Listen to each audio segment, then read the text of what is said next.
If I were to do general population versus Joe Rogan fan, who do you think is more likely to be anti-vaccine? Do you have data on this? You Or are you gonna do just that to guessing? me? Yeah. Just guessing. Yeah. I think you are actually judging. I am. I think you're judging. You know. First you call me spineless, and then you call me a bad communicator. But no, look, you're here. You're doing it. So you get props for me, okay? Good job. You should be sorry. Yeah. I'm not sorry, actually. I get to ramble here, okay? I'm here for a long time. I rescind my apology, okay? I actually rescind my apology. So in this one, Destiny goes a little bit too far. And of all people to check him, Lex Fridman, the calm, cool, collected Lex Fridman, puts Destiny in his place. It's fantastic. And if you don't know anything about Destiny, I'll tell you right now. He seems smart because he talks fast, but at the same time, it's word salad, right? He likes to cite lies.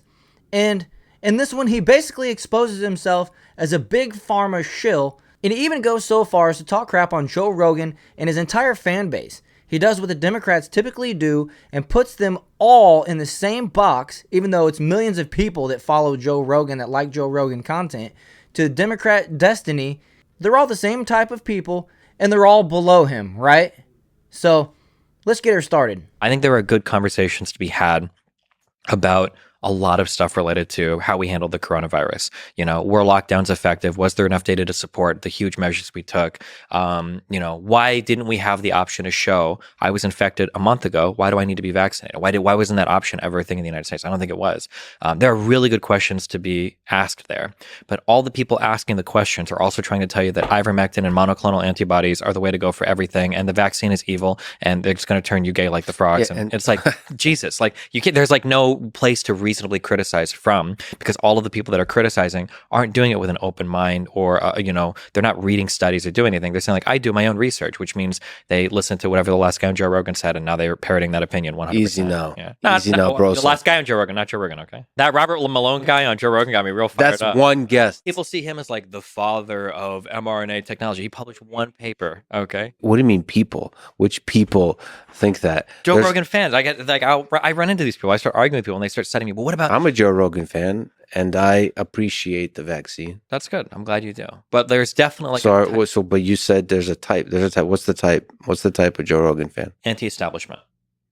I think that's not Joe Rogan. That's a general public discourse. There's a default anti-establishment on the right and the left. That's the default easy thing to go to. I think Joe Rogan fans are definitely a certain type of anti-establishment, though. Like I could guess the Joe Rogan fan. Like if I were to do general population versus Joe Rogan fan, who do you think is more likely to be anti-vaccine? Do you have data on this? Or are you just guessing? Yeah, just guessing. Yeah, I think you are actually judging.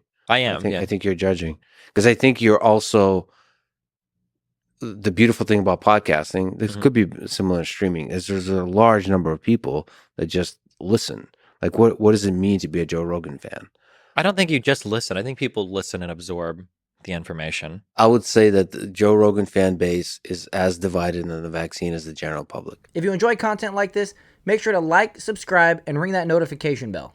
Gotcha. Man, I'm going to look for polling data on that. I'm sure somebody's got to have done it out there, but... No, but you're basically revealing the fact they have no data. You're using your own judgment. For sure.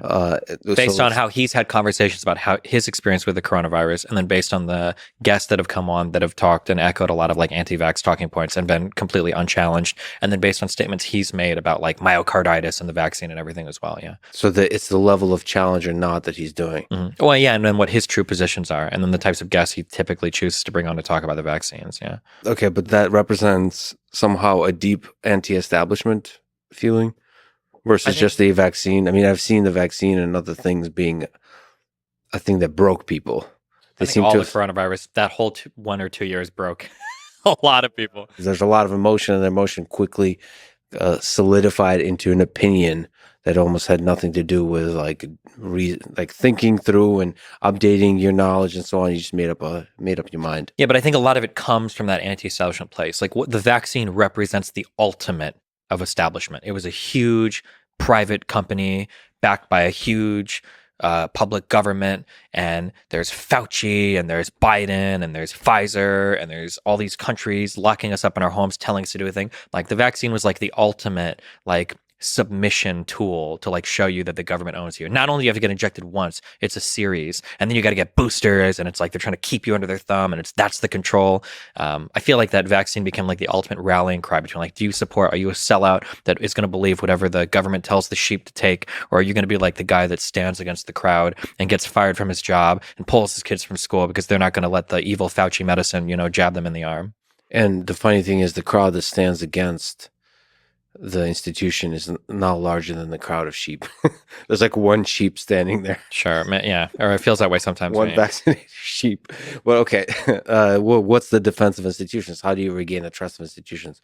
Like, first of all, do you think that there's ways in which WHO, CDC failed? And do you think there's criticism towards Pfizer and the big pharma companies that's deserved? Damn, there's the pharma companies. I'm not sure. For CDC and WHO, so here's a criticism that I have of all of academia, and I feel it's stronger and stronger every day. I don't think it's enough to be a researcher or to be correct about issues. Academia needs to increase its ability to communicate. It is just an unbelievable, unmitigated failure that academics are unwilling to wade into the complicated topics that exist today because other people are. That's just so incredible to me that Destiny's able to sit there with a straight face and say that academia needs to do a better job of getting their information out there and be more credible.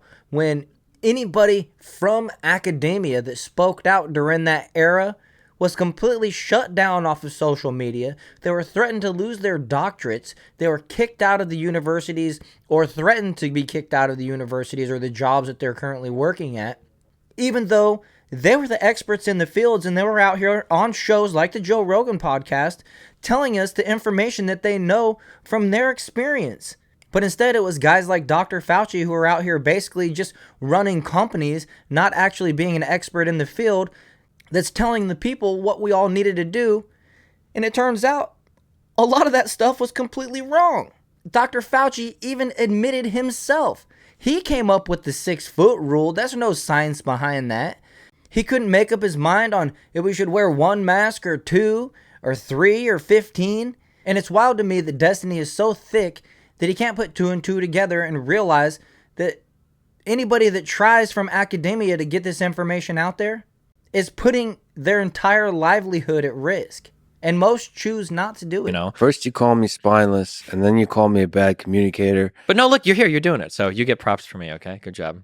That motherfucker. But there are like so many, but I'm sure that you must have heard another fellow academic, a fellow colleague express some amount of frustration about, like, in their specific discipline, they know something to be true and they know that like a lot of the messaging is like wrong or bad in the public about it, but they're never going to step out and say anything because either one, they're very measured and careful with their take, which they feel is incompatible with what people want to hear, or two, they're really worried that they might be incorrect. So they're going to be cautious while everybody else is going out and like hardcore in their opinion. And they also don't have the support of institutions for them to go out on a limb. Yeah, that too. So like to take risks. For example, I've heard that with lab leak theory. I've had a lot of virologist friends that are like, yeah, it's obviously leaked from a lab.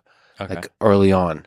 Oh, maybe. Okay. We can fight over this one, but No, sorry, go ahead. Keep talking. We can fight over this. But like I should sort of backstep and say like, that's like, you talk about shooting the shit. You haven't really investigated, but it's your gut. Mm-hmm. Like this doesn't make any sense. Mm-hmm. They would never say that publicly. Of course.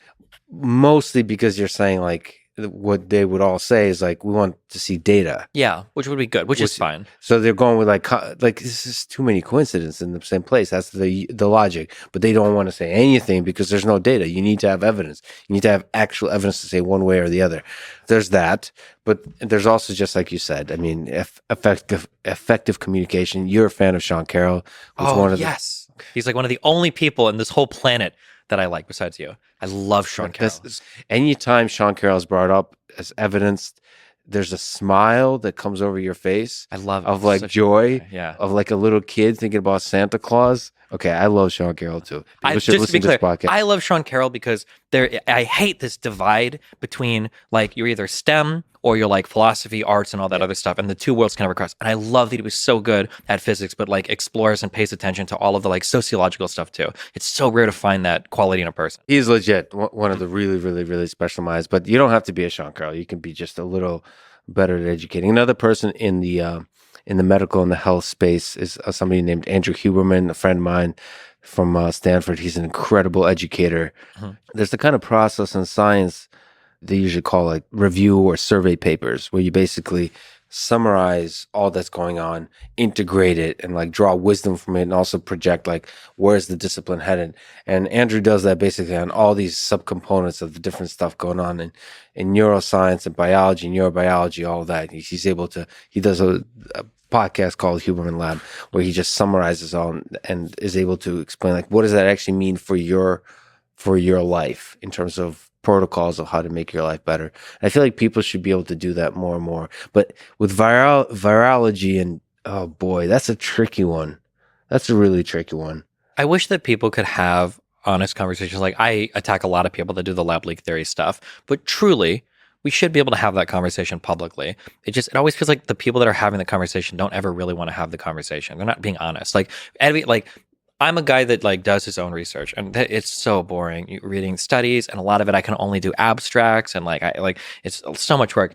But I'll never ever say that about myself. I'm a guy that does his own research, because every time I hear somebody say that, they don't do any research. When they say they do their own research, what they mean is they've seen one podcast and their opinion on it is What completely. podcast is that? Definitely not mine, because if it was mine, I wouldn't be criticizing anything they say. Right. But yeah, so like lab leak is another one where it's like, well, how do you know it's lab leak? How do I know it's lab leak? Because Fauci lied and Hunter Biden laptop, and it's like, okay, come on, you haven't engaged with it at all. There's really interesting research that shows, there's a really strong study that shows that there's like a high degree of certainty that it came from the wet markets. Very, very high degree of certainty. And there was an article that came out recently where it's like, Senate concludes that virus actually came from the Wuhan virology lab or whatever. And that whole article, if you actually read it, it never says that in the article. I don't know why they tweeted it with that headline. But yeah, it's to back up. I'm sorry. I think we should have good. You should be sorry. Yeah. I'm not sorry, actually. I get to ramble here. Okay. I'm here for a long time. I rescind my apology. Okay. I actually rescind my apology. We should be able to have challenging conversations about things, but you gotta, man, be well read on both sides. Not this like, I do my own research, so I don't believe anything that Fauci says. Like, come on, dude. Like, you can do better than that. Not you personally, but Gotcha. How does that feel? feels great. So for people who don't know, Feel understood. That's the catchphrase. Gotcha. Through all tragedy and triumph, through all the roller coaster of life, your response to it is gotcha. And I think that's the moral of the story. Destiny got, right? So let me know what you thought of this video in the comments. Make sure to like this video, subscribe to the channel, and I'll see you guys in the next one.